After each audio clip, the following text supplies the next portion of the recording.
அனைவருக்கும் வணக்கம். எல்லாம் வல்ல இறைப்பரம்பொருளை வணங்கி அஸ்ட்ரோ ஸ்பிரிச்சுவல் யூடியூப் சேனலிலிருந்து ராம் தர்ஷன் பேசுகிறேன். இன்றைய பதிவு, இந்த உலகத்தில் பலர் பலவிதமான தொழில் செய்து வருவார்கள். ஒவ்வொருவருக்கும் ஒவ்வொரு தொழில் மூலம் வியாபாரம் செய்து லாபங்கள் பெறுவார்கள் அல்லவா? அந்த தொழிலில் லாபம் பெறுவதற்கான பரிகாரம் என்ன என்று இந்த பதிவில் பார்க்க இருக்கோம். உழைப்பே உயர்வு தரும்.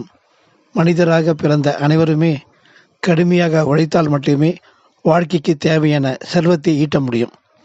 சிலர் சுயமாக தொழில் வியாபாரங்கள் செய்து அதன் மூலம் பொருள் ஈட்டுகின்றனர்.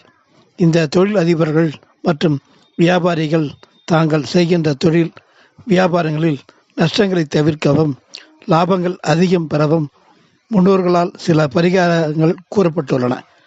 அதை குறித்து தான் இந்த பதிவில் நாம் தெரிந்து கொள்ள இருக்கிறோம். தொழிலில் வியாபாரம் செய்து வருமானம் லாபங்கள் அதிகமாக பெற வேண்டும் என்றால் என்ன செய்ய வேண்டும்?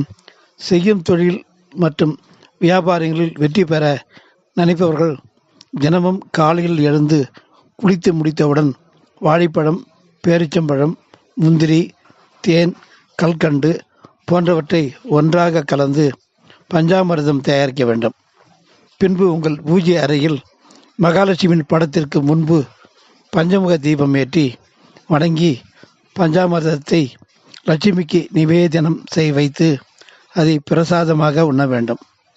பிறகு அந்த பிரசாதத்தை உங்களிடம் பணிபுரியும் பணியாளர்கள் உண்ண கொடுக்க வேண்டும்.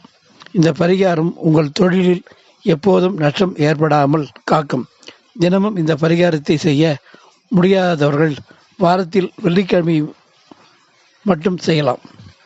நவதானியங்களை எடுத்து ஒரு வெள்ளை துணியில் முடித்து உங்கள் தொழில் வியாபாரம் நடக்கும் இடங்களில் வாயற்படிகளின் மீது கட்டி தொங்கிவிட வேண்டும். அதேபோல் ஒரு நவதானிய முடிப்பை உங்கள் கடை கல்லாப்பெட்டியில் வைத்துக்கொள்ள வேண்டும். இப்படி செய்வதால் உங்களுக்கு அதிக அளவு வாடிக்கையாளர்கள் கிடைத்து அதன் மூலம் லாபம் பெருகும். தினமும் கடையை திறந்தவுடன் நன்கு பெருக்கி சுத்தம் செய்து அங்கு கடவுளின் படத்திற்கு முன்பு விளக்கேற்றி தூபங்கள் கொளுத்திய பின்பு உங்கள் வியாபார தொழில்களை மேற்கொள்ள வேண்டும். அமாவாசை தோறும் பூசணிக்காயை கொண்டு உங்கள் தொழில் வியாபாரம் நடக்கும் இடங்களை திருஷ்டி கழித்து உடைக்க வேண்டும். உங்கள் வியாபாரத்தில் தினந்தோறும் கிடைக்கும் பணத்தையும் அதில் கிடைக்கும் பெரிய லாபத் தொகையையும் தினமும் வீட்டில் இருக்கும் லட்சுமியின் படத்திற்கு முன் வைத்து வணங்கிய பின்பு அலமாரியில் வைக்க வேண்டும். இப்படி செய்வதால் என்றும் பணம் தட்டுப்பாடு வராமல் லட்சுமி தேவி அருள் புரிவாள். வருடத்திற்கு ஒரு முறை திருப்பதியில் திருச்சானூர் பத்மாவதி கோவிலுக்கு சென்று வணங்கி பின்பு திருமலையில் வீட்டிற்கும் ஸ்ரீனிவாசனை வணங்கி வழிபட்டு வர வேண்டும்.